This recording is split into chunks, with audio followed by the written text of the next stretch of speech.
Class 12th students, तो आप सभी के बोर्ड एग्जाम बहुत नज़दीक आ रहे हैं। जैसा कि हम अपने चैनल पे class 12th core Hindi core का सिलेबस पूरा कवर कर रहे थे और वो हमने वादे के मुताबिक पूरा कंप्लीट कर लिया। अब उसके बाद जो आपने लास्ट वीडियो देखा वो था हमारे मार्किंग स्कीम।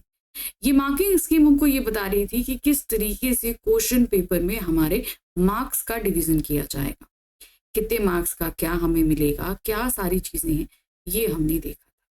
ठीक है, अब इसी पर आधारित यानी कि उसी मार्किंग स्कीम पर आधारित सीबीएसई ने अपना मॉडल सैंपल पेपर इशू किया था। मॉडल सैंपल पेपर मतलब कि एग्जाम में जो क्वेश्चन पेपर आने वाला है उसमें किस तरीके से क्वेश्चन पूछे जाएंगे और उनका आंसर्स के लिए आपको हिंट दी गई है कि आप कैसे कैसे पॉइंट्स का इस्तेमाल करके इनको लिख सकते।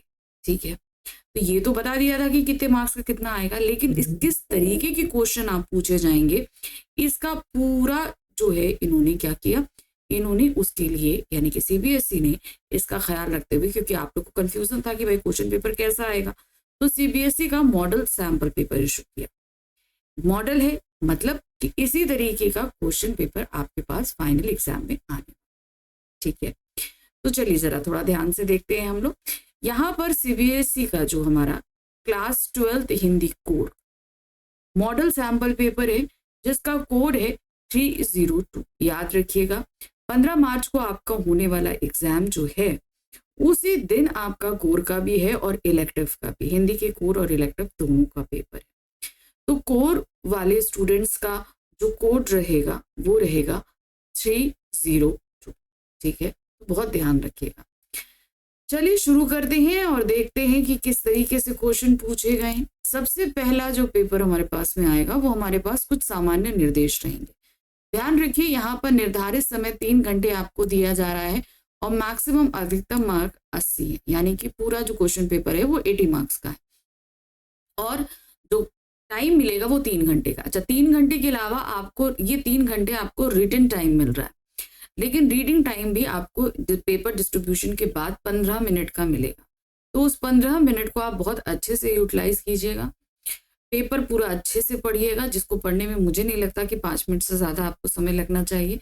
फिर उसके बाद बचे हुए 15 मिनट में आप अपने अपठित गद्यांश और पद्यांश के जो क्वेश्चंस के आंसर हैं उन्हें निकाल लीजिएगा, ताकि जैसे ही आपका रिटन टाइम शुरू हुआ आप फटाफट आंसर लिखना शुरू करें। इनको खोजने में ज़्यादा समय आपका नहीं जाए। ठीक है, चलिए आप देखते हैं सामान्य निर्देश जो कि क्वेश्चन पेपर के साथ आपको दिए गए। निम्नलिखित निर्देशों को बहुत सावधानी से पढ़िए और उनका पालन करिए। जो भी इंस्ट्रक्शंस आपके पेपर में दिए रहेंगे उन्हें आपको पढ़ना है और फॉलो करना है।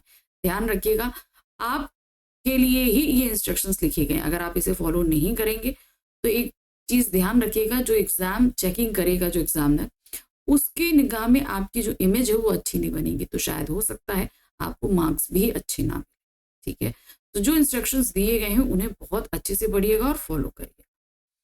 ये प्रश्न पत्र 3 खंडों में विभाजित है। कितना? 3 खंड। खंड का में अपठित बोध पर आधारित प्रश्न पूछे गए हैं। सभी प्रश्नों के उत्तर देना अनिवार्य है। तो जो आपका अपठित बोध है यानी कि जहां पर अपठित गद्यांश और अपठित काव्यांश आएगा, इनमें जो प्रश्न पूछे जाएंगे वो आपको पूरे पूरे लिखने। ध्यान रखिएगा इसमें आने वाले प्रश्न आपके ऑब्जेक्टिव भी रहेंगे और सब्जेक्टिव भी रहेंगे। खंड खा में पाठ्य पुस्तक अभिव्यक्ति और माध्यम से प्रश्न पूछे गए हैं। प्रश्नों में आंतरिक विकल्प दिए गए हैं। तो खंड खा में आपके पास लघु उत्तरीय और दीर्घ उत्तरीय दोनों तरह के प्रश्न हैं जो कि हमारी पुस्तक अभिव्यक्ति और माध्यम से पूछे गए हैं।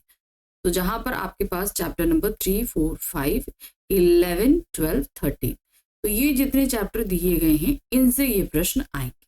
ठीक है, फिर आते हैं खंड गा। खंड गा में पाठ्य पुस्तक आरोह और वितान से प्रश्न पूछे गए हैं। प्रश्नों में आंतरिक विकल्प दिए गए हैं। तो खा और गा में आंतरिक विकल्प आपके पास क्वेश्चन में मौजूद है। तो खंड गा में आने वाले हमारे प्रश्न हमारी पाठ्य पुस्तक आरोह और वितान से, जिसमें आपके पास ऑब्जेक्टिव क्वेश्चन भी हैं, सब्जेक्टिव क्वेश्चंस भी हैं, शॉर्ट क्वेश्चंस हैं और लॉन्ग क्वेश्चंस भी। ठीक है, तो हर तरह के प्रश्न पूछेंगे, जैसे कि मैंने आपको मार्किंग स्कीम में भी बताया था ना, तो उसी तरीके से दिया। ठीक है, चलिए आते हैं। तीनों खंडों के प्रश्नों के उत्तर देना अनिवार्य है, यानी कि जितने भी प्रश्न दिए गए हैं सब कुछ आपको उसका आंसर देना।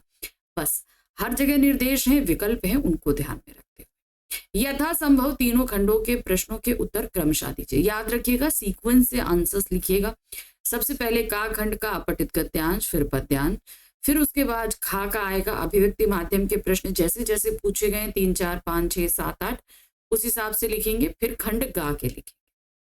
इनमें आपको सीक्वेंस ध्यान रखना है। कोई भी ऐसा नहीं है कि आपने 12 नंबर प्रश्न पहले कर दिया, फिर 1 नंबर किया, फिर 2 नंबर किया, फिर 8 नंबर किया, ऐसा नहीं करना। 1 से लेकर 12 तक जितने भी आपके क्वेश्चंस दिए गए हैं उन सभी को आपको सीक्वेंस में ही करना है। आप इधर उधर वो सीक्वेंस नहीं कर सकते। ठीक है, तो ये तो कुछ सामान्य निर्देश थे। चलिए अब आ जाते हैं हम अपने पास खंड का, जहां पर हमारे पास रहेगा अपठित बोध। अपठित बोध में सबसे पहले हमारे पास आ रहा है अपठित गद्यांश, जिस पर हमारे पास रहेंगे 10 नंबर के प्रश्न। ध्यान रखिए, अपठित बोध 18 मार्क्स का आ रहा है। इन 18 मार्क्स में 10 नंबर आपके पास अपठित गद्यांश में है और 8 नंबर अपठित काव्यांश में। ठीक है, और इनमें बहुविकल्पीय, अति लघु और लघु उत्तरीय सभी तरह के प्रश्न पूछे जा रहे हैं। कैसे, ये दिखाते हुए चलते हैं।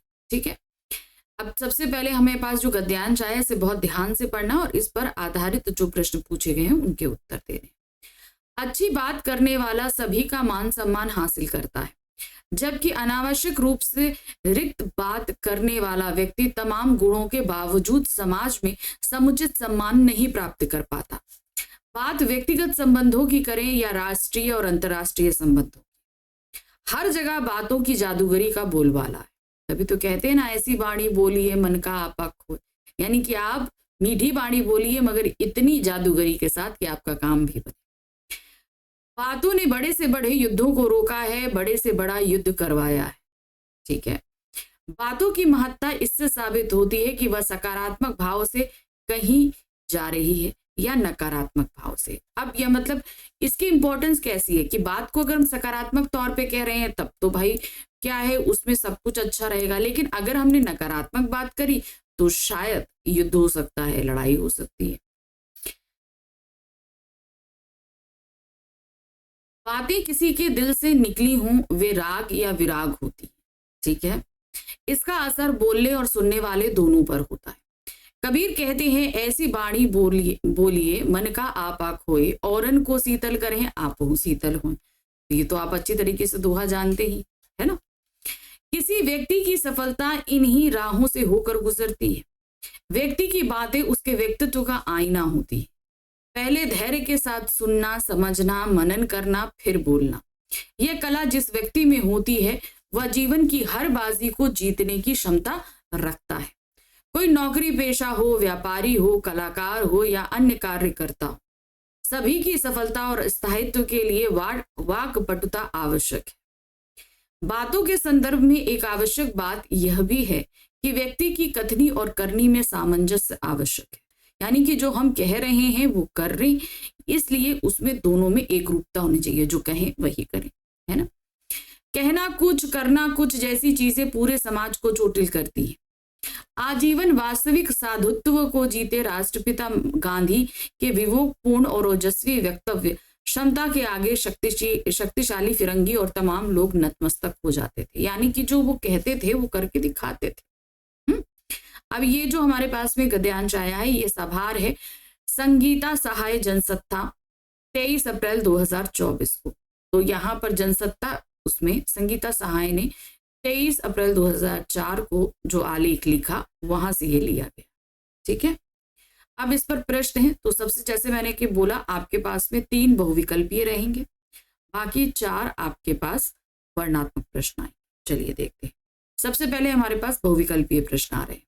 अब बहुविकल्पीय प्रश्न के लिए 1 नंबर मिलेगा। ठीक है, बात का महत्व किस पर आधारित होता है?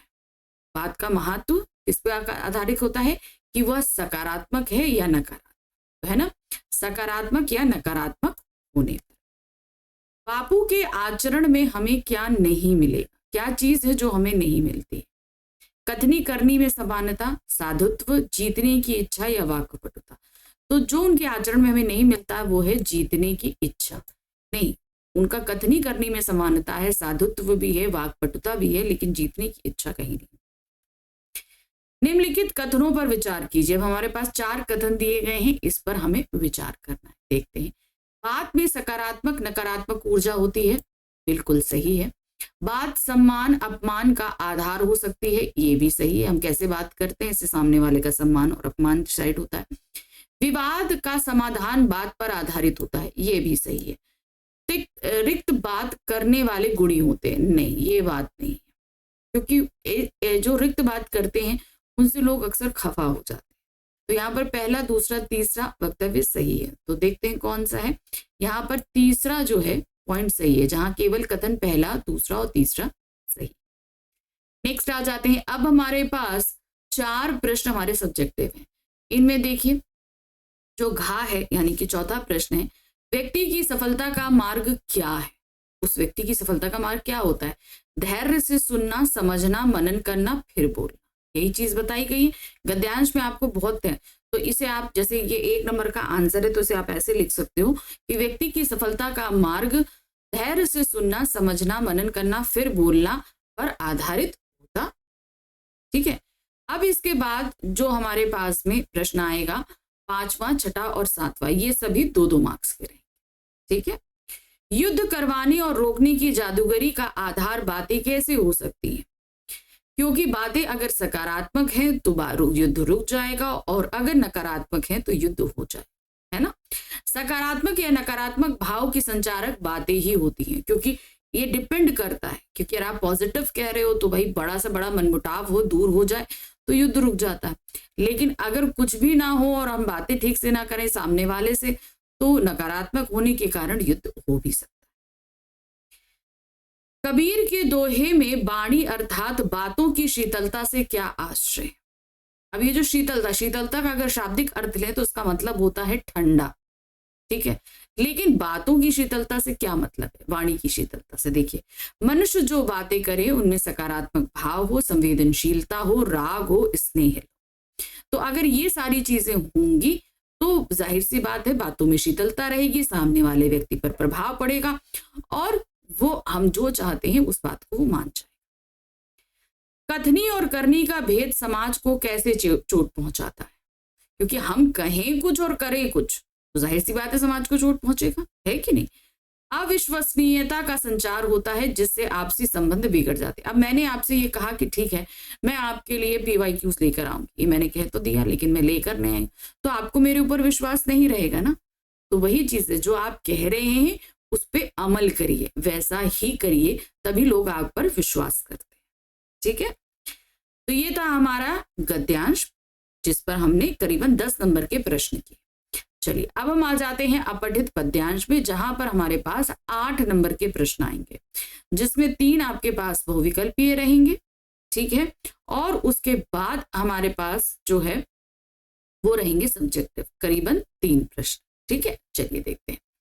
एक बार मुझे आंकड़ों की उल्टियां होने लगी, गिनते गिनते जब संख्या करोड़ों को पार करने लगी मैं बेहोश हो गया। होश आया तो मैं अस्पताल में था, खून चढ़ाया जा रहा था, ऑक्सीजन दी जा रही थी कि मैं चिल्लाया। डॉक्टर मुझे बुरी तरह हंसी आ रही है, यह हंसने वाली गैस है शायद, प्राण बचाने वाली नहीं। तुम मुझे हंसने पर मजबूर नहीं कर सकते।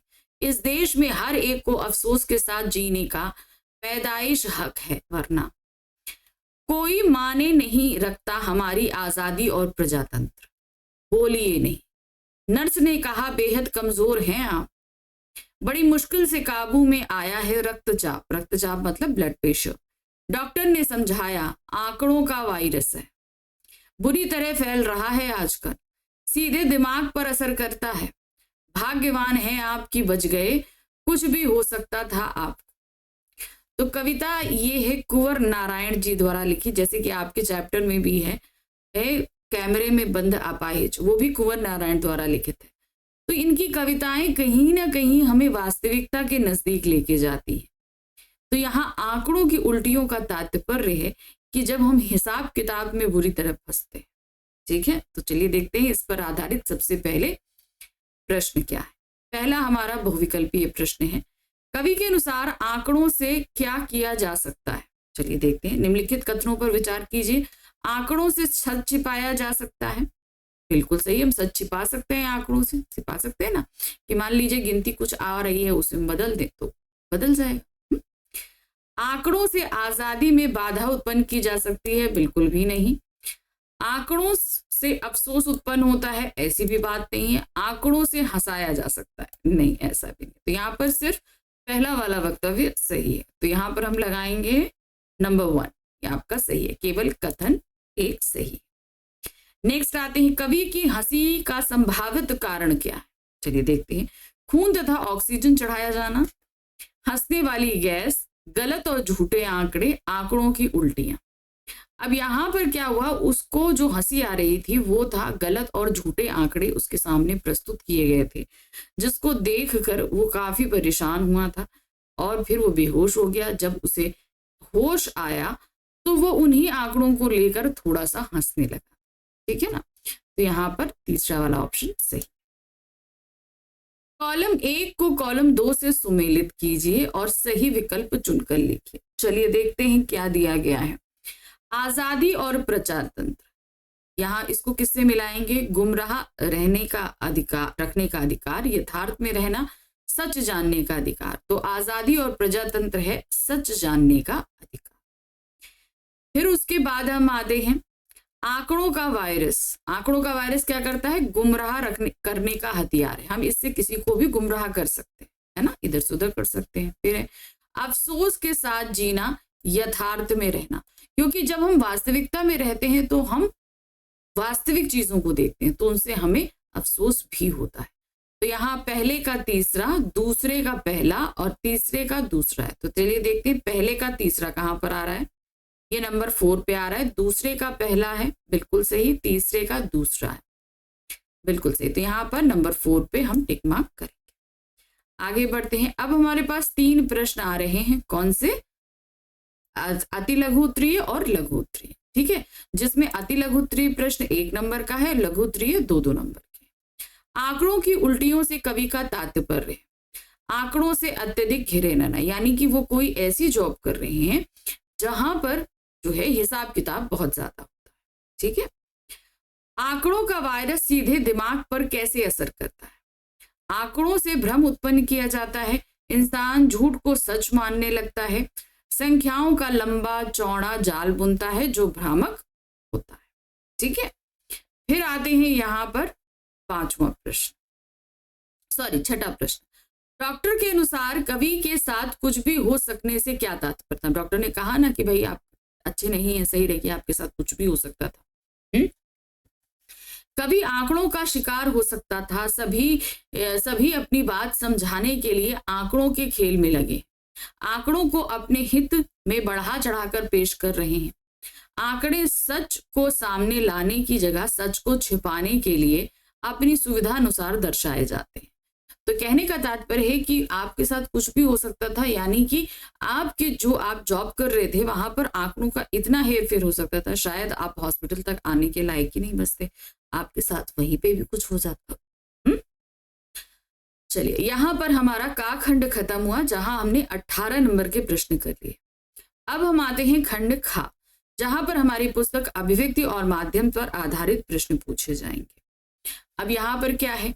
यहाँ पर हमें जो पूछा जा रहा है वो है अंक आएंगे 22। ठीक है, यानी कि 22 नंबर के प्रश्न ये खंड खा में हमारे सामने रखे गए। ठीक है, तो चलिए देख लेते हैं क्या है। प्रश्न संख्या 3 है, निम्नलिखित दिए गए विषयों में से किसी एक विषय पर लगभग 120 शब्दों में रचनात्मक लेख लिखिए। तो अब आपके पास जो प्रश्न संख्या खा का जो पहला प्रश्न आएगा खंड खा का, उसमें आपको एक रचनात्मक लेख लिखना है, वो भी 120 शब्दों में। तो जो भी आप करेंगे उसके लिए 6 अंक होंगे। अब यहाँ पर 3 ऑप्शन दिए गए हैं। विद्यालय का वह खास दिन, कोई भी खास दिन आपका रहा हो जो आपको बहुत अच्छा लगा हो, उस पर आप रचनात्मक लेख लिख सकते हैं। बारिश में बिन छतरी, कभी आपके साथ ऐसा हुआ कि बारिश बहुत तेज है और वहां आप बिना छतरी के चले गए। हवाई जहाज के बिना दुनिया, अगर मान लो ये हवाई जहाज का निर्माण ना होता तो ये दुनिया कैसी होती, क्या होता आवागमन का साधन, किस तरीके से हम इधर से उधर करते। तो इस पे एक काल्पनिक लेख लिखते हुए रचनात्मक लेखन करना है। तीनों में से जो भी आप करेंगे उसके लिए 6 नंबर होंगे। ये 6 नंबर आपको किस तरीके से मिलेंगे, देखिए सबसे पहले आरंभ के लिए आपको 1 अंक मिलेगा, जहां से आप इसे शुरू करेंगे। उसके बाद अंदर जो भी विषय वस्तु लिखेंगे उसके लिए 3 नंबर मिलेगा, कि जिस तरीके का आप प्रेजेंटेशन दे रहे हैं उसके लिए 1 मार्क्स मिलेगा। फिर आते हैं भाषा, जिस तरीके की आप इस्तेमाल करेंगे उसके लिए आपको 1 नंबर मिलेगा। तो इस तरीके से ये 6 नंबर आपको मिलेंगे अगर आप कोई भी रचनात्मक लेख करें। अब आ जाते हैं प्रश्न संख्या 4 पर। यहाँ क्या दिया है, निम्नलिखित प्रश्नों को ध्यान पूर्वक पढ़कर किन्हीं 4 प्रश्नों के लगभग 40 शब्दों में उत्तर दीजिए। तो यहाँ पर 40 वर्ड्स में आपको आंसर देना है, ठीक है। तो ये आपके लघु उत्तरीय प्रश्न है और यहाँ पर क्या दिया है, प्रश्नों को पढ़ना है, सिर्फ 4 प्रश्नों के उत्तर देने हैं। तो जब 2 नंबर के आप 4 प्रश्न करोगे तो हो जाएंगे 8 नंबर के। तो यानी कि जो आप 4 प्रश्न करने वाले हो, हर प्रश्न के लिए आपको 2-2 नंबर मिलेंगे। याद रखना, वर्ड लिमिट 40 शब्दों के अंदर ही कर। कहानी और नाटक किन बिंदुओं पर समान होते हैं? तो यहाँ पर देखिए, अब आपके पास जो आंसर आएंगे वो सिर्फ आपके लिए एक हिंट मात्र है। यहाँ पर उसे एक्सप्लेन नहीं किया गया है क्योंकि ये मॉडल सैंपल पेपर है। सीबीएसई ने इसे एक्सप्लेन यहाँ पर आंसर्स नहीं किए। यहाँ पर आपको सिर्फ एक हिंट दिया गया है कि इन पॉइंट्स पे लिखकर आप इस आंसर को एक्सप्लेन कर सकते हो। ये एक्सप्लेनेशन नहीं है, ये सिर्फ उन पॉइंट्स को रखा गया है जिनके बेसिस पे आप इनके आंसर्स एक्सप्लेन करोगे, ठीक है। तो आपके बाद जितने भी आपके सब्जेक्टिव आंसर आएंगे वो सब इसी तरीके से आपको पॉइंट्स पे हिंट करने वाले, ठीक है। अब वो पॉइंट्स क्या हैं?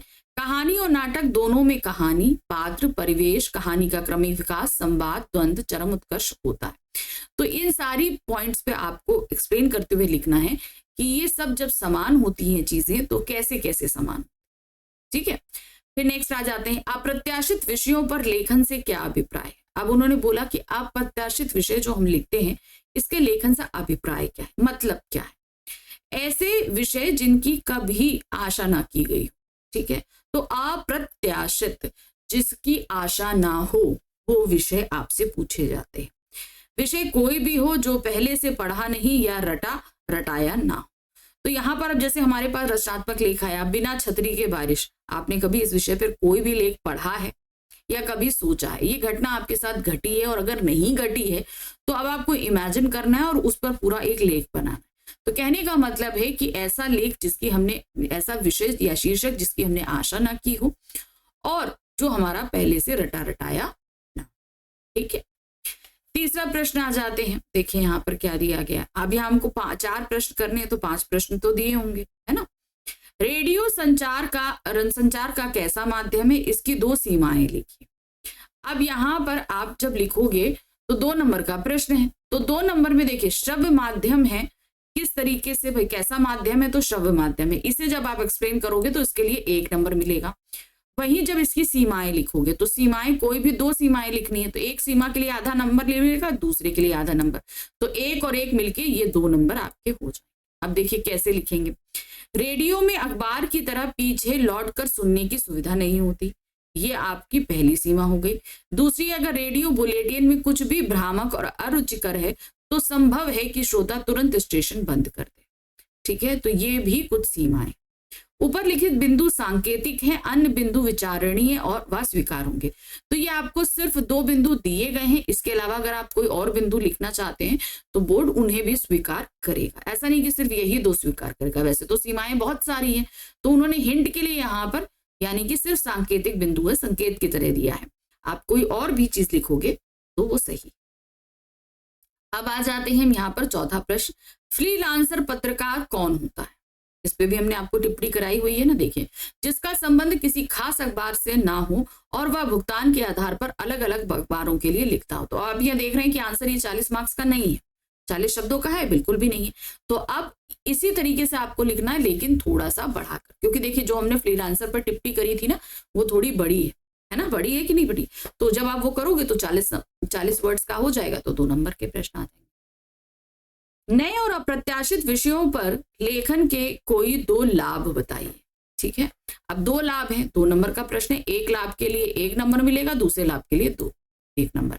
तो इस तरीके से 2 नंबर का ये प्रश्न हो जाएगा। अब लाभ क्या है? ये आपकी मौलिक रचना होगी, बिल्कुल सही है। ये मैंने पहले कहीं पढ़ा नहीं, सुना नहीं, ये मेरी खुद की अपनी रचना होगी। दूसरा, लेखन कौशल में अत्यधिक विकास होगा। अगर हम इस तरीके के लेख लिखेंगे तो इससे हमारे लिखने की क्षमता बढ़ती है, सोचने की क्षमता बढ़ती है। उपलिखित बिंदु सांकेतिक हैं, अन्य बिंदु विचारणीय व स्वीकार होंगे। तो ये तो सिर्फ आपको संकेत के आधार पर दिया गया, अगर आप कुछ और लिखते हो तो वो भी स्वीकार्य होगा। चलिए अब आ जाते हैं प्रश्न संख्या 5 पर। यहाँ क्या दिया है, निम्नलिखित प्रश्नों को ध्यान पूर्वक पढ़कर किन्हीं 2 प्रश्नों के लगभग 80 शब्दों में उत्तर दीजिए। देखिए अभिव्यक्ति माध्यम से अभी प्रश्न संख्या 4 पूछा गया, जहां हर आंसर आपको सिर्फ 40 वर्ड्स में लिखना था। अब आपको लिखना है 80 वर्ड्स में, ठीक है। क्यों? क्योंकि अब ये दीर्घोत्तरीय प्रश्न आ गए, ठीक है। तो अभी हमने 4 प्रश्न किए, अब यहां पर क्या करना है, 3 प्रश्न पूछे गए हैं, सिर्फ 2 प्रश्नों के उत्तर देने हैं 80-80 मार्क्स। तो एक प्रश्न के लिए आपको मिलेगा 4 नंबर, तो जब 2 प्रश्न करोगे तो मिलेगा 80, ठीक है। चलिए देखिए, प्रिंट या मुद्रित माध्यम से आप क्या समझते हैं, इनकी किन्हीं 3 विशेषताओं का उल्लेख कीजिए, ठीक है। तो 4 नंबर का ये आंसर है।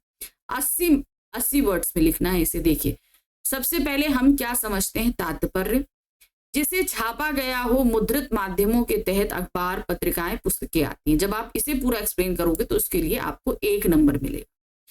फिर अगर इनकी विशेषताएं आप लिखते हो तो उसके लिए 3 नंबर, क्योंकि यहाँ पर किन्हीं 3 विशेषताएं पूछी गई, तो हर एक विशेषता के लिए 3 1-1 नंबर मिलेगा। अब ये विशेषताओं के लिए सांकेतिक जो बिंदु दिए गए हैं, स्थायित्व होता है, रुचि और इच्छा के अनुसार धीरे धीरे पढ़ सकते हैं, पढ़ते पढ़ते कहीं भी रुक कर सोच विचार कर सकते हैं, ठीक है। तो ये ऊपर सांकेतिक बिंदु है, अगर आप कोई और भी बिंदु लिखते हो तो वो स्वीकार्य है। दूसरा प्रश्न है यहाँ पर, उल्टा पिरामिड शैली किस प्रकार की लेखन की बुनियादी शैली होती है, इसके मुख्य 3 भागों को स्पष्ट कीजिए। तो आपको सबसे पहले दिखाना होगा कि समाचार लेखन जो है वो उल्टा पिरामिड शैली की बुनियादी शैली, यानी कि इनवर्ट पिरामिड शैली। अब आपको इसमें पूरा बताना होगा कि भाई खबरें, यहाँ पर जो निष्कर्ष होता है वो सबसे पहले दे दिया जाता है, उसके बाद घटते क्रम में लिखा जाता है। इसका प्रश्न द्वितीय विश्व युद्ध के दौरान हुआ। ये सारी चीजें आप स्पष्ट करोगे तो आपके लिए 1 नंबर मिलेगा। फिर आते हैं इसके जो 3 भाग हैं उसके लिए 3 नंबर मिलेगा, यानी कि इंट्रो, बॉडी और समापन के लिए। मुखड़ा या इंट्रो के लिए, बॉडी के लिए, निष्कर्ष या समापन, इन तीनों का आपको एक्सप्लेन करना होगा। जब आप एक्सप्लेन करोगे तो हर एक को जैसे एक्सप्लेन कर रहे हो उसके लिए 1-1 नंबर मिल जाए। तीसरा प्रश्न है, खेल पत्रकारिता के महत्व को रेखांकित करते हुए बताइए कि खेल पत्रकार में क्या विशेषताएं होनी चाहिए। अब आपको खेल, एक किसी भी पत्रकारिता में खेल पत्रकारिता के महत्व को बताना है, उसकी इंपॉर्टेंस को बताना है, और एक खेल पत्रकार में क्या विशेषताएं होनी चाहिए, ठीक है। चलिए देखते हैं। खेल में करियर आज अपने उफान पर है, खेल पत्रकारों के लिए अद्भुत कैरियर के अवसर है। तो जब आप यहाँ पर सबसे पहला वाला क्वेश्चन जब एक्सप्लेन करोगे, खेल पत्रकारिता के महत्व को रेखांकित करते हुए बताइए, तो उसके लिए आपको 2 अंक मिलेंगे। फिर उसके बाद उनकी विशेषताएं बताओगे तो वहां पे भी आपको 2 अंक मिलेंगे। देखिए क्या है, खेल की तकनीक, नियमों, बारीकियों की समझ हो। तो जो भी खेल पत्रकारिता करने वाला पत्रकार है उसे उस क्षेत्र की अच्छी तरीके से बारीकियों का पता होना चाहिए। खेल विशेष में कीर्तिमानों की जानकारी होनी चाहिए। अब मान लीजिए आप फुटबॉल में अगर कवर कर रहे हो तो उससे पहले उसमें जो भी रिकॉर्ड्स बने हुए हैं उनकी जानकारी आपको होनी चाहिए कि वो रिकॉर्ड्स किसने बनाए हैं, कब बनाए हैं और कैसे बने। ये सारी चीजें आपको पता होनी चाहिए। तो चलिए, खंड खा खत्म हो गया। खंड खा में हमने 22 नंबर के प्रश्न देखे, जिसमें हमने देखा कि 4 करीबन आपके 8 नंबर के प्रश्न 1 थे और 8 नंबर के 1 थे, ठीक है। तो इसमें हमने देखा किस तरीके से प्रश्न आए, ठीक है। तो पहला वाला हमारा जो पोर्शन रहा 18 मार्क्स का था खंड का।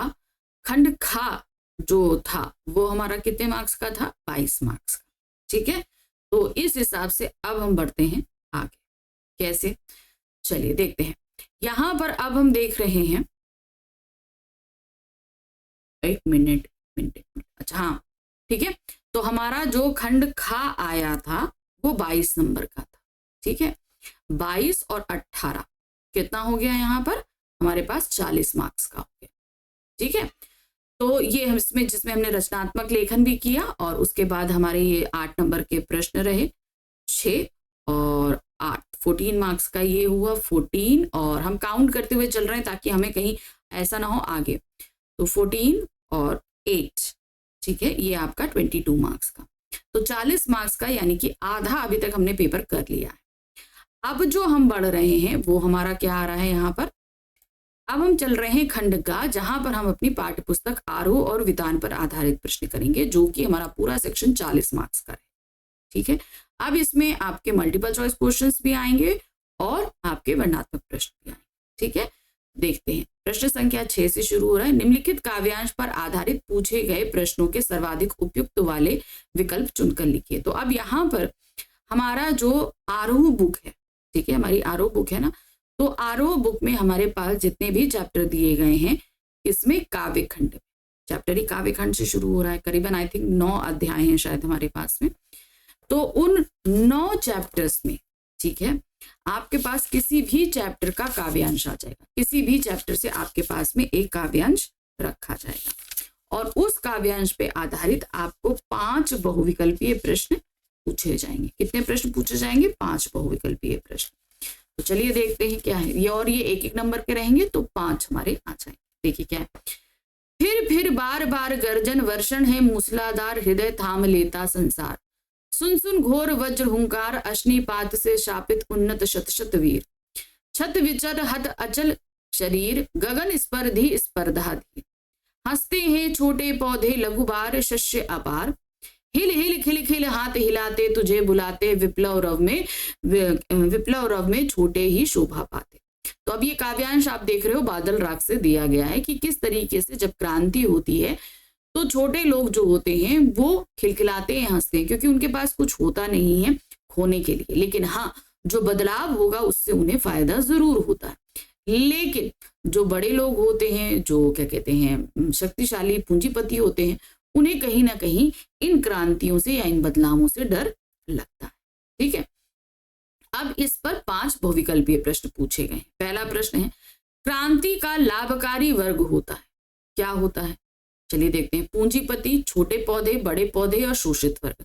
तो क्रांति में सबसे ज्यादा लाभ किसको प्राप्त होता है? जो शोषित वर्ग होता है, जिसका शोषण किया जाता है। ठीक है, तो ये है आपका शोषित वर्ग। देखिए 2 वर्ग होते हैं, एक शोषक वर्ग होता है, एक शोषित वर्ग होता है। शोषक वर्ग वो जो अत्याचार करता है, शोषित वर्ग वो जो अत्याचार सहता है। ठीक, गगन स्पर्धी स्पर्धा, पंक्ति के अनुसार दिए गए कथनों पर विचार करते हुए सही कथन को चयनित कीजिए। तो गगन स्पर्धी स्पर्धा, इस पंक्ति से कौन सा यहाँ पर मेल खा रहा है? चलिए देखते हैं। आसमान को छूने की कोशिश, बादल को छूने की चाह, अत्यधिक महत्वाकांक्षी लोग या चुनौतियों का सामना करना। तो गगन स्पर्धी स्पर्धा यानी कि गगन को भी छू लेने की महत्वाकांक्षा जो, तो यहाँ पर क्या है? अत्यधिक महत्वाकांक्षी लोग जो सब कुछ पाने की इच्छा रखते हैं। रिक्त स्थान की पूर्ति कीजिए। क्रांति के डैश से के जैसे वर्ज गर्जना, कैसे है? देखिए, क्रांति के यानी क्रांति के बादल के जैसे वर्ज गर्जना, तो यहाँ बादलों आएगा। ठीक है, क्रांति किस तरीके से गरजती है? जैसे कि बादलों में गर्जन होता है। चलिए अब आते हैं यहाँ पर 4th प्रश्न। 4th प्रश्न क्या पूछा गया है? कथन और कारण आधारित प्रश्न। निम्नलिखित कथन और कारण को ध्यान पूर्वक पढ़िए और सही विकल्प चुनकर लिखिए। ठीक है, अब ये कथन और कारण क्या है? देखिए, क्रांति से शोषकों के शोषण का अंत संभव है। आप ठीक है कह सकते हैं, सही है। क्रांति शोषितों के अधिकार सुनिश्चित करवा पाती है, बिल्कुल सही। कथन 1 सही है और कारण आर उसकी सही व्याख्या कर रहा है। तो देखिए यहाँ कथन ए सही है तथा कारण आर दोनों सही है। कारण आर कथन ए की सही व्याख्या करता है। 5वां प्रश्न है, तेज बरसात या क्रांति से कौन धराशाही हो जाते हैं? अब यहाँ पर बड़े बड़े वृक्ष कहे गए थे, और बड़े बड़े वृक्ष कौन होते हैं? जो पूंजीपति लोग होते हैं। जब बदलाव होता है तो उनको सबसे ज्यादा नुकसान है ना, वो इसलिए वो सबसे ज्यादा डरे भी होते हैं। तो यहाँ क्या होगा? बड़े वृक्ष और पूंजीपति से तात्पर्य। प्रश्न संख्या 6 में हमने देख लिया काव्यांश आधारित हमारे पास प्रश्न थे, जहां पर हमने किए 5 बहुविकल्पीय प्रश्न। अब हमारे पास क्या है? निम्नलिखित प्रश्नों को ध्यान पूर्वक पढ़कर किन्हीं 2 प्रश्नों के लगभग 60 शब्दों में उत्तर देने। अब यहाँ पर आइए देखिए यहाँ पर क्या दिया गया है, यहाँ पर हमारे काव्यांश जो हम पढ़ रहे हैं ना, हमारा जो काव्य खंड है हमारी आरोप बुक का, उन्हीं के जो 9 चैप्टर हैं, उन 9 चैप्टर में से किन्हीं 9 चैप्टर में से आपके सामने 3 प्रश्न रखे जाएंगे, जिसमें से आपको सिर्फ 2 प्रश्न करने हैं और इन 2 प्रश्नों के उत्तर आपको 60 शब्दों में देने होंगे। तो ये हो जाएंगे आपके दीर्घ उत्तरीय प्रश्न। ठीक है, चलिए देखिए। दिन ढलने के बाद लौट रहे राही के कदम शिथिल क्यों हो जाते हैं? पाठ 1 गीत के आधार पर बताइए। चलिए देखते हैं। कवि एकाकी जीवन व्यतीत कर रहा है। अब वो जो उसके कदम है, क्योंकि वो तो अकेला है इसलिए घर में उसका कोई इंतजार नहीं कर रहा, जैसे ही ये विचार उसके मन में आता है उसके पैर अपने आप ही धीमे पड़ जाते हैं, है ना। अभी इनमें कौन कौन से पॉइंट्स के आधार पर आप इस पूरे आंसर को एक्सप्लेन कर सकते हो। देखिए, कवि एकाकी जीवन व्यतीत कर रहा है, शाम के समय उसके आने के इंतजार में व्याकुल होने वाला कोई नहीं है, अतः वह किसके लिए तेजी से घर जाने की कोशिश करे। ठीक है, इस प्रकार के विचार आते ही राही के कदम धीमे हो जाते हैं। तो इन्हीं को आपको पूरी तरीके से जो है एक पैरा में कर कर लिखना है, और वो भी दीर्घ रहेगा, याद रखिएगा 60 वर्ड्स में इसका पूरा आंसर आपको लिखना है। दूसरा प्रश्न है, पाठ कवितावली के आधार पर स्पष्ट करें कि क्या तुलसी युग की समस्याएं आज भी विद्यमान है। देखिए, तुलसी के युग में सबसे ज्यादा जो था वो था जात पात और छुआछूत। ठीक है, ये चीज दी गई थी, जात पात और छुआछूत दी गई थी, वो आज भी विद्यमान है, बिल्कुल कह सकते हैं। तुलसीदास ने जो कहा वह आज भी प्रासंगिक है। मूल्यहीनता, नारी की शक्ति, नारी की स्थिति, आर्थिक दुराव्यवस्था का चित्रण किया था, जो कि आज भी है। इनमें अधिकतर समस्याएं आज भी विद्यमान है। तो अब ये 3 जो समस्याएं हैं इन्हें आपको अच्छे से एक्सप्लेन करना पड़ेगा, और साथ ही ये बताना पड़ेगा कि आज के समय में ये किस रूप में मौजूद है। ठीक है, तो इस तरीके से 60 शब्दों में से एक्सप्लेन करेंगे आप। नेक्स्ट आते हैं तीसरा प्रश्न। 3 प्रश्न दिए गए हैं, 2 प्रश्न हमें करने। छोटा मेरा खेत कविता में कवि कागज के खेत का ही रूप क्यों मानता है? अब बताइए, कागज को खेत का ही रूप क्यों मान रहा है? क्योंकि देखिए, इसमें सबसे बड़ी बात है कि कृषि कर्म में जो मेहनत होती है वो शारीरिक मेहनत होती है, मगर उतनी ही मेहनत मानसिक तौर पर एक कवि को कविता लेखन के लिए करनी पड़ती है। इसीलिए यहाँ पर कवि ने उसे सिमिलर किया है। कवि ने कवि कर्म को कृषि कर्म के कार्य के समान बताया है। जिस तरह किसान खेत में बीज बोता है, वह बीज अंकुरित होता है, पल्लवित होकर पौधा बनता है, इसी तरह किसी क्षण एक रचना, विचार और अभिव्यक्ति का बीज बोया जाता है। तो इसी तरीके से कविता लिखी जाती है। तो आप इसी को आप पूरी तरीके से एक्सप्लेन कर देना। ठीक है, पूरे 60 शब्दों में। अब हमारे पास आएगा प्रश्न संख्या 8। अब प्रश्न संख्या 8 में क्या दिया गया है? देखिए, अभी हमने पहले क्या किया था, 40 मार्क्स के क्वेश्चन किए थे। ठीक है, सबसे पहले बहुविकल्पीय किया। बहुविकल्पीय करने के बाद जैसे हमारे पास प्रश्न आए, यहाँ पर क्या था, हमें 60 शब्दों में उत्तर देने थे। ये हमारे लॉन्ग क्वेश्चंस थे। ठीक है, अब हमारे पास क्या आ गए, अब हमारे पास शॉर्ट क्वेश्चंस आ गए। शॉर्ट क्वेश्चन में अब हमें 40 शब्दों में उत्तर देने। तो समझ में आया, जो आपका काव्य खंड है उस काव्य खंड से 3 तरह के प्रश्न आ रहे हैं। पहला आपका ऑब्जेक्टिव आएगा, ठीक है, वो आपने कर लिया। फिर उसके बाद जो सब्जेक्टिव क्वेश्चन आएंगे उसमें आपके पास शॉर्ट आंसर्स भी लिखने होंगे और आपको लॉन्ग भी लिखने। तो अभी हमारे काव्य खंड के 9 अध्यायों में से कहीं से भी 3 प्रश्न लिए जाएंगे। सिर्फ हमें 2 प्रश्न करने हैं और इनका उत्तर हमें लिखना है 40-40 शब्दों में। और हर प्रश्न के लिए हमें कितने मार्क्स मिलेंगे, वो हमें मिलेंगे 2। ठीक है, चलिए देखते हैं क्या दिया है। कविता बात सीधी थी पर में किसी बात को पेचीदा कैसे किया जाता है। ठीक है, बहुत ज्यादा तोड़ मरोड़ कर अलंकारिक शब्दों का इस्तेमाल करके वो उल्टी सीधी हो जाती है ना। बात को सहज रूप से ना कहकर तोड़ मरोड़ कर या घुमा फिराकर कहने का प्रयास, अंततः बात उलझ जाती है। अब इसी बात को आपको 40 शब्दों में एक्सप्लेन करना है। ठीक है, तो 2 पॉइंट्स दे दिए, उसी के आधार पर आप इसे एक्सप्लेन करो। फिर आते हैं, कैमरे में बंद अपाहिज कविता आज के मीडिया पर प्रासंगिक व्यंग्य है कैसे। जाहिर सी बात है, ये आजकल जिस तरीके से मीडिया में संवेदनहीन होती चली जा रही है उस पर सीधे सीधे व्यंग्य प्रकट किया गया है। ठीक है, कविता कुछ लोगों की संवेदनहीनता प्रकट करती है। लोग धन कमाने एवं अपने कार्यक्रम के प्रचार प्रसार के लिए दूसरों की भावनाओं को ठेस पहुंचाते हैं। भाई ज्यादा पैसा कमाना है तो हम कोशिश करते हैं कि भाई ऐसा जिससे करें जिससे हमें ज्यादा टीआरपी मिले, है ना। किसी की करुणा बेचकर अपनी आय बढ़ाना चाहते हैं, कार्यक्रम को रोचक बनाने के लिए उल्टे सीधे प्रश्न पूछते हैं, अतः प्रासंगिक है। तो कहने का मतलब आपको इन पूरे पॉइंट्स को ऐसे ही एक्सप्लेन करना है और अंत में बताना है कि ये इसीलिए आज की मीडिया के हिसाब से ये पूरी तरीके से प्रासंगिक, ठीक है। अब तीसरा प्रश्न आ जाता है, 3 प्रश्न में से 2 करने थे ना, तो तीसरा प्रश्न क्या है, रुबाइया पाठ में आंगन में ठुनक रहा है जिद्दी आया है, बालक तो हुई चांद पे ललचाया है, में व्यक्त बालपन को रेखांकित कीजिए। अब बच्चे को क्या पता कि भाई क्या चीज हम प्राप्त कर सकते हैं क्या नहीं प्राप्त कर सकते, उसे तो जो चीज अच्छी लगती है वो उसके लिए जिद कर लेता है ना। उसे ये भी नहीं समझ होती है कि मेरे माता पिता ला पाएंगे या नहीं ला पाएंगे, है ना। बच्चे जिद पर आते हैं तो अपनी इच्छा पूरी करवाने के लिए नाना प्रकार की हरकतें करते हैं। बच्चे का ठुनकना, पांव पटकना, रोना आदि सभी क्रियाएं बालपन की सूचक है। तब आपको ये बताना होगा कि बालपन यानी कि बच्चे को इतनी समझ नहीं होती है कि वो क्या चाहिए, मगर अपनी जिद को पूरा करने के लिए वो हर एक मुमकिन कोशिश करता है जिससे माँ बाप पसीज जाएं और उसे अपनी मनचाही चीज मिल जाए। ठीक, चलिए अब हम आ गए प्रश्न संख्या 9 पर, जहां पर हमारे पास अब रहेगा हमारी आरोह बुक से आधारित गद्य खंड के प्रश्न। अब गद्य खंड में भी सबसे पहले ऑब्जेक्टिव आएंगे, एक गद्यांश दिया गया है और इस पर हमसे 5 प्रश्न पूछे जाएंगे तो 5 ऑब्जेक्टिव हो जाएंगे। फिर सेम उसी तरीके से दीर्घोत्तरीय प्रश्न पूछे जाएंगे और फिर आपके पास लघुत्तरीय प्रश्न आएंगे। ठीक है, चलिए देखते हैं यहाँ पर क्या है। 5 नंबर के प्रश्न है, गद्यांश पढ़ेंगे और इस पर आधारित 5 बहुविकल्पीय प्रश्नों के उत्तर देंगे।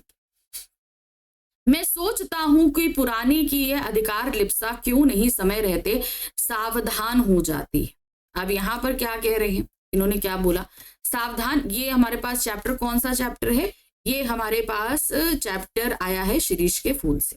ठीक है, तुलसीदास ने अफसोस के साथ इनकी सच्चाई पर अच्छा एक मिनट, सावधान हो जाती है। जरा और मृत्यु ये दोनों ही जगत के अपरिचित और अति प्रामाणिक सत्य है। तुलसीदास ने अफसोस के साथ इनकी सच्चाई पर मुहर लगाई थी। धरा को प्रमाण यही तुलसी जो फरा सो झरा, जो बरा सो बुताना। मैं शिरीष के फूलों को देखकर कहता हूं कि क्यों नहीं फलते ही समझ लेते बाबा की झड़ना निश्चित है। कि भाई पैदा हुए हो तो मरना भी है, अब तुम अगर लगे हो तो झड़ोगे, ये चीज तुम क्यों नहीं समझ लेते हो। सुनता कौन है, महाकाल देवता सपा सब कोड़े चला रहे हैं, यानी कि जो ज्येष्ठ मास है उसकी भयंकर तपिश और लू चल रही है। जीर्ण और दुर्बल झड़ रहे हैं, जिनमें प्राण कण थोड़ा भी ऊर्ध्वमुखी है वे टिके रहते हैं, यानी कि जिनके जो थोड़े मजबूत हैं वो इस प्रचंड गर्मी में भी अपने आप को टिकाए रखते हैं। तुरंत प्राण धारा और सर्वव्यापक कालाग्नि का संघर्ष निरंतर चल रहा है, यानी कि वो प्राण जो टिके हुए हैं उनमें और इतनी भयंकर गर्मी, इन दोनों में लगातार संघर्ष चल रहा है। मूर्ख समझते हैं कि जहां बने हैं वहीं देर तक बने रहें तो काल देवता की आंखों से बच जाएंगे। भोले हैं वे, हिलते डुलते रहो, स्थान बदलते रहो, आगे की ओर मुंह किए रहो तो कोड़ों की मार से बच भी सकते हो, जमे की मरे। यानी कि हम निरंतर परिवर्तनशील रहेंगे तो हम बचे रहेंगे, अगर हम एक जगह टिके रहे तो हमारा अंत निश्चित हो जाता। अब इस पर 5 बहुविकल्पीय प्रश्न है। पहला प्रश्न देखिए क्या है, गद्यांश के अनुसार मूर्ख क्या समझते हैं कि जहां बने हैं वहीं बने रहे, है ना। तो यहाँ पर नंबर 1 ऑप्शन सही है। नेक्स्ट आते हैं, पुराने फूल पत्तों को यह क्यों समझना आवश्यक है कि झड़ना निश्चित है। क्योंकि भाई जिसने जन्म लिया है उसकी मृत्यु निश्चित है, ये बात हमें पता है, तो ये चीज समझ में आनी चाहिए। तो हम यहाँ क्या देंगे कि जन्म और मृत्यु जगत का प्रामाणिक सत्य है, इसीलिए अगर आप पैदा हुए हो तो मरोगे। तीसरा प्रश्न है, निम्नलिखित कथनों पर विचार करते हुए गद्यांश के अनुसार सही कथन को चयन कीजिए। ठीक है, 4 हमें वक्तव्य दिए गए हैं, इसमें से सही वक्तव्य हमें खोजकर निकालना है। अफसोस जीवन का सच है, जो चीज फलती फूलती है उसका अंत निश्चित है। न्याय का चक्र गतिमान है, अधिकार प्राप्ति संघर्ष से ही संभव। तो अगर गद्यांश के हिसाब से चलें तो उस हिसाब से हमारा सेकंड ऑप्शन सही है, जो चीज फलती फूलती है उसका अंत निश्चित है। भाई ठीक है, पैदा हुई है, फलेगी फूलेगी, आगे बढ़ेगी, फिर आगे चल के उसका अंत भी होगा। अब इसके बाद हमारे पास चौथा प्रश्न है, कॉलम 1 को कॉलम 2 से सुमेलित कीजिए और सही विकल्प चुनकर लिखिए। चलिए देखते हैं कॉलम ए में क्या है। पहला है जीवन का सत्य है, अधिकार लिप्सा, दुरंत प्राणधारा, बुढ़ापा और मरणशील। तो जीवन का सत्य है क्या? बुढ़ापा और मरणशीलता। दूसरा है जीवन की स्थिरता, क्या है? जीवन की स्थिरता क्या है? अधिकार लिप्सा, यानी कि क्या है, हम अब एक ही जगह टिके रहेंगे तो हमारा अधिकार यहाँ पर बना रहेगा, तो ये नंबर 1 हो जाएगा। जीवन की गतिशीलता, दुरंत प्राणधारा, यानी कि जो भयंकर क्या कहते हैं गर्मी होती है, उसमें जो लोग अपने आप को बनाए रखते हैं वो क्या है, वो निरंतर उनके जीवन में गतिशीलता बनी रहती है। तो पहले का तीसरा है, यहाँ पर हम देख रहे हैं पहले का तीसरा, दूसरे का पहला और तीसरे का दूसरा, तो यहाँ पर पहला ऑप्शन सही। पांचवा प्रश्न है, गद्यांश का केंद्रीय भाव हो सकता है, क्या है? परिवर्तन प्रकृति का नियम है, तो यहाँ पर चौथा ऑप्शन सही है। चलिए अब हमारे ऑब्जेक्टिव क्वेश्चंस तो खत्म हो गए, अब हम आ गए किस पे? अपने सब्जेक्टिव प्रश्न पे, जहां पर हमारे गद्य खंड पर आधारित अब पहले दीर्घोत्तरीय प्रश्न है, फिर लघुत्तरीय रहेगा। देखिए क्या है, निम्नलिखित प्रश्नों को ध्यान पूर्वक पढ़कर किन्हीं 2 प्रश्नों के लगभग 60 शब्दों में उत्तर आपको देने, ठीक है? तो यहाँ 3 प्रश्न दिए गए हैं, आपको सिर्फ 2 प्रश्न करने हैं, इनके उत्तर आप देंगे 60 शब्दों में। अब एक प्रश्न के लिए आपको मिलेंगे 3 नंबर, तो 2 प्रश्न के लिए आपको कितने मिलेंगे? 6 नंबर, ठीक? चलिए देखिए क्या, भक्ति पाठ के आधार पर पंचायत द्वारा किए गए अन्याय पर टिप्पणी कीजिए। तो अब हमारे जो क्या कहते हैं 6 चैप्टर है ना गद्य खंड के, उन गद्य खंड में से, उन 6 चैप्टर में से कोई भी चैप्टर से आपसे प्रश्न पूछ लिए जाएंगे। देखिए क्या है, पंचायत द्वारा किए गए अन्याय पर टिप्पणी कीजिए। अब पंचायत तो जो उसके और उसकी लड़की के साथ अन्याय किया था, इसे आपको पूरा वहां पर एक्सप्लेन करना है, ठीक है? अब पॉइंट्स दे दिए गए, भक्तिन की बेटी के संदर्भ में पंचायत द्वारा किया गया न्याय असल में अन्याय था, तर्कहीन और अंधे कानून पर आधारित है, संपत्ति के लालच में षड्यंत्र कर भोली बच्ची को धोखे के जाल में फंसाया गया है, लड़की की कोई बात नहीं सुनी गई, पंचायत के अंधे कानून से बुरे की जीत, पीड़ित की हार हुई। तो समझ में आया, ये जो चीज हुई थी आपको पूरा सिलसिलेवार लिखना है और उसके बाद निष्कर्ष निकालना है कि जो भी ये किया गया था ये अन्याय है, जिसमें बुरे की तो जीत हुई और जो पीड़ित व्यक्ति था उसके साथ अन्याय, ठीक है? दूसरा प्रश्न है, बाजार दर्शन पाठ के आधार पर बताइए कि भगत जी का व्यक्तित्व बाजार को कैसे सार्थकता देता है। अब भगत जी क्या करते थे? पहली चीज तो यह है कि भगत जी के अंदर ये था कि जब वो बाजार कोई भी सामान खरीदने जाते थे, जो तो सीधे उन्हें पता था कि उन्हें परचून की दुकान पे जाना है, पूरा बाजार सजा हुआ है, धरा का धरा रह जाता था। जो भगत जी हैं वो सीधे बाजार जाते और वहां से अपनी जरूरत का सामान लेकर चले आते, वो किसी भी बाजार की तरफ आकर्षित नहीं होते। दूसरी चीज उन्होंने बताया कि वो 6 आने से पहले के अलावा जितना कमाना, अब सार्थकता है, जितनी भाई हमारी जरूरत है उतना कमाएंगे और बाकी जितना बचा था वो बांट देते थे। 6 आने से ज्यादा वो कमाते नहीं थे, है ना? निश्चित रूप से चूरन बेचने के लिए निकलना, डेली वो निकलते थे। निश्चित आमदनी के पश्चात चूरन को बच्चों में मुफ्त बांट देना, 6 आने के बाद वो बच्चों में मुफ्त बांट देते थे। बाजार के आकर्षण से प्रभावित ना होना, पैसे की व्यंग शक्ति से निर्लिप्त रहना। अब पैसे की जो शक्ति होती है वो उनको मोहित नहीं करती थी, उनकी आवश्यकताएं और इच्छाएं सीमित हैं, अतः बाजार का आकर्षण उन पर कार्य नहीं करता है, ठीक है? चलिए अब आ जाते हैं तीसरा प्रश्न, 3 में से 2 करने थे। तीसरा प्रश्न है, काले मेघा पानी दे, विज्ञान के तथ्य पर सहज प्रेम की विजय है, आश्रय कीजिए। अब यहाँ पर लेखक अच्छी तरह जानते हैं विज्ञान क्या है, ठीक है? उसमें उन्होंने विज्ञान के तर्क पे देने के बावजूद, सब कुछ जानने के बाद, मगर वो जीजी का जो प्रेम है उनके साथ, जो विश्वास है, उसके आगे वो असहाय हो जाते हैं, होता है ना? विज्ञान का अपना तर्क है जो तथ्य से उपजा है, ठीक है? लोक मान्यता का आधार विश्वास है जो सहज प्रेम से आता है। अब लोक मान्यता क्या है? जो एक प्रचलित विचारधारा काले मेघा पानी दे में थी, वो कहाँ से आ रही थी? वो आपसी प्रेम से जो चीजें थी उनसे आई थी। अब आ जाते हैं प्रश्न संख्या 11, जहां हमारे गद्यखंड पर आधारित ही हमसे लघुत्तरीय प्रश्न पूछे जाएंगे।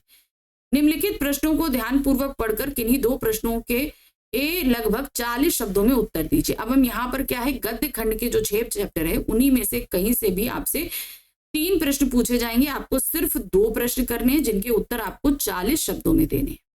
एक प्रश्न के लिए 2 नंबर मिलेंगे तो 2 प्रश्न के लिए 4 नंबर मिलेंगे। ठीक है, देखिए क्या है। पहला प्रश्न है, लुट्टन पहलवान की किन 2 चारित्रिक विशेषताओं को आप अपने जीवन में समायोजित करना चाहेंगे? लुट्टन पहलवान की, अब देखिए उसमें क्या है, 2 चारित्रिक विशेषताएं, एक के लिए आप 1 नंबर मिलेगा, दूसरे के लिए 1 नंबर मिलेगा।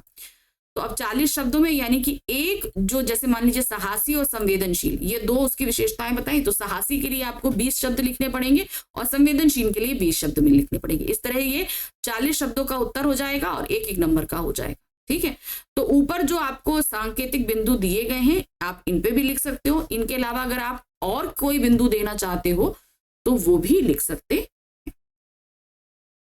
दूसरा प्रश्न है, शिरीष के फूल पाठ के आधार पर स्पष्ट करें कि लेखक गांधी जी और शिरीष को एक समान क्यों मानते थे? ठीक है, शिरीष का फूल क्या था, कठोर पर्यावरण में भी अपने आप को सहज रखता था। उसी तरह गांधी जी भी, जिनके आसपास इतनी कठोर परिस्थितियां थी, इतनी विपरीत परिस्थितियां थी, उसके बावजूद वो अपने आप को सहज रखते थे, है ना। देखिए क्या है, शिरीष चिलचिलाती धूप, लू, वर्षा और आंधी में भी अविचल खड़ा रहता है। गांधी जी आजादी के संग्राम में अन्याय, भेदभाव और हिंसा को झेलते रहे। शिरीष अनासक्त रहकर अपने वातावरण से रस खींचकर सरल कोमल बना रहता है। यानी कि इतनी विपरीत परिस्थितियों के बाद भी अपने पास जीने के लिए जो रस और आनंद की जरूरत होती है वो भी वो अपने आसपास के वातावरण से ही लेता।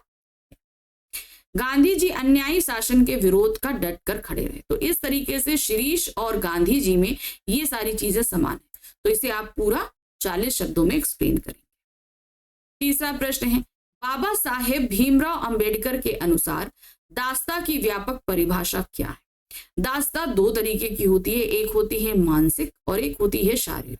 ठीक है, तो कानूनी पराधीनता जो है वो हमें शारीरिक जो है क्या कहते हैं, दास्ता देता है, लेकिन हम कहीं ना कहीं गुलाम मानसिक तौर पे भी बनते हैं, है ना। दास्ता केवल कानूनी पराधीनता नहीं है, व्यक्ति को अपना पेशा चुनने की आजादी ना होना या अपनी इच्छानुसार आचरण ना करने देना भी पराधीनता होती है। तो इसी बेसिस पे आप उसे बताएंगे कि शारीरिक और मानसिक 2 तरह की पराधीनता हो सकती है। चलिए अब हम प्रश्न संख्या 12 पर आ गए, जो हमारी इस पूरे प्रश्न पत्र के अंतिम प्रश्न। ठीक है, अब यहां पर हमारी पुस्तक वितान से प्रश्न आएंगे। क्या है, निम्नलिखित प्रश्नों को ध्यान पूर्वक पढ़कर किन्हीं 2 प्रश्नों के लगभग 100 शब्दों में उत्तर देने। एक प्रश्न के लिए आपको मिलेंगे 5 नंबर। चलिए देखिए, अब हमारे वितान जो हमारी बुक है उसमें 3 अध्याय दिए गए हैं। उन 3 अध्यायों में से आपके पास 3 प्रश्न रखे जा रहे हैं। सिर्फ आपको 2 प्रश्न करने हैं और उन 2 प्रश्नों का उत्तर आपको 100 शब्दों में देना है। तो एक प्रश्न के लिए 5 नंबर मिलेंगे, तो 2 प्रश्न के लिए आपको कितने मिल गए, 10 नंबर। ठीक है, चलिए देखते हैं क्या है। कहानी सिल्वर वेडिंग के आधार पर उन भारतीय जीवन मूल्यों को समझाइए जो समय के साथ बदल रहे। क्या हो रहा है, जो समय के साथ बदल रहे हैं उन्हें आपको समझाना है। क्या है, जीवन मूल्य जो बदल रहे हैं। क्या बदल रहे हैं, संयुक्त परिवार का टूटता ढांचा, परंपराओं व रीति रिवाजों से अलगाव, बड़ों का अनादर, त्याग भावना की कमी। तो इन पॉइंट्स पे आपको ये पूरा जो है डिस्क्राइब करना है करीबन 100 शब्दों में। तो ये ऊपर लिखित बिंदु सिर्फ आपको सांकेतिक तौर पर दिए हैं, आप कुछ और भी अगर व्यूज रख सकते हो तो रख ले। अब हमारे पास में है दूसरा प्रश्न। दूसरे प्रश्न में कहाँ पूछा गया, देखिए, कविता के प्रति लगाव के बाद लेखक की अकेलेपन को लेकर धारणा क्यों बदल गई? जूझ पाठ के आधार पर बताइए। पहला क्या होता था, जब वो कविता का उसको शौक नहीं था तो वो जब खेत में काम करता था या जानवरों को चराने जाता था तो वो अकेलापन उसे बहुत काटने को दौड़ता था, उसे बिल्कुल अच्छा नहीं लगता। लेकिन जब उसने कविता लेखन शुरू कर दिया तो क्या हुआ, आनंद यादव जी हमारे जो थे लेखक, उनके साथ क्या हुआ कि वो उनको अब अकेलापन बहुत उपयोगी लगने लगा, क्योंकि उसी दौरान वो कविताओं की रचना करने लगे, तुकबंदी करने लगे, जोर जोर से कविता वाचन करने लगे। यही हुआ था ना। तो इसको आपको पूरा 100 शब्दों के अंदर एक्सप्लेन करना है। अब उनके लिए आप पॉइंट्स क्या ले सकते हो, पॉइंट्स आपको दिए गए हैं। देखिए, पहले लेखक ढोर चराते, खेत में पानी लगाते और अन्य काम करते हुए अकेलापन महसूस करता था, उसे कष्ट होता था। कविता के प्रति लगाव के बाद वह खेतों में पानी देते समय, भैंस चराते समय कविताओं में खोया रहता, तुकबंदी करता, अकेले में ऊंची आवाज में कविता गाता, अभिनय व नृत्य करता, कविता गाते हुए नाचने लगता। अतः उसे अकेलापन अच्छा लगने लगा। तो पहले जो है वो अकेलापन इतना उपयोगी नहीं था, वो उसे बिल्कुल अच्छा नहीं लगता था, लेकिन बाद में वो उसे बहुत उपयोगी लगने लगा था। तीसरा प्रश्न क्या है, यदि आप पर्यटक के रूप में मोहनजोदाड़ो जाएं तो आप क्या क्या देख सकते हैं, अतीत में दबे पांव के आधार पर बताइए। अब देखिए पूरे चैप्टर में बहुत सारी चीजें बताई गई हैं, उन्हीं को आपको एक्सप्लेन करना है पूरे 100 वर्ड्स में। अब क्या क्या चीजें हैं, अजायब घर आप बता सकते हैं, ढकी हुई पक्की नालियों के बारे में आप बता सकते हैं, अन्न भंडार के बारे में बता सकते हैं, बौद्ध स्तूप के बारे में बता सकते हैं, विशाल स्नानागार व कुंड के बारे में। तो इन सब के बारे में आप एक्सप्लेन कर सकते हैं 100 वर्ड्स में कि जब हम मान लीजिए मोहनजोदाड़ो कभी फ्यूचर में जाएं तो हम ये सारी चीजें वहां देख सकते हैं। तो ऊपर लिखित सांकेतिक बिंदु, अन्य बिंदु विचारीय और स्वीकार्य होंगे। आप कुछ और भी लिखोगे तो भी वो एक्सेप्टेबल होंगे। तो ये था हमारा सीबीएसई के द्वारा इशू किया गया मॉडल सैंपल पेपर। तो ये तो मैंने एक्सप्लेन कर दिया। तो देखिए क्लास 12th कोर का हमने जहां मार्किंग स्कीम और सैंपल पेपर आपको बता दिया। अब हम लेकर आएंगे आपके पास पिछले 4 साल के जो है वो question papers, previous year question paper, और इनकी शुरुआत हम कर रहे हैं 2022-21 के टर्म 1 के पेपर के साथ। ठीक है, तो नेक्स्ट जो हमारा वीडियो आने वाला है वो है PYQ आपका 2021-22 का टर्म 1 का। ठीक है, तो थोड़ा सा इंतजार करिए, वो क्वेश्चन पेपर भी आपको मिलेगा और इस तरीके से धीरे धीरे हम आपकी प्रिपरेशन और एग्जाम ओरिएंटेड क्वेश्चन की प्रैक्टिस करवाते हुए चलेंगे। मिलते हैं अगली बार अपने न्यू वीडियो के साथ में, लेकिन तब तक फटाफट चैनल को लाइक, सब्सक्राइब, शेयर कीजिए और जिस भी चीज को आप ऐसा लगता है कि हमसे पूछ सकते हैं या कुछ आपको रिक्वायरमेंट है तो आप कमेंट बॉक्स में कमेंट कर सकते हैं। मिलते हैं अगली बार। Thank you for watching, bye bye.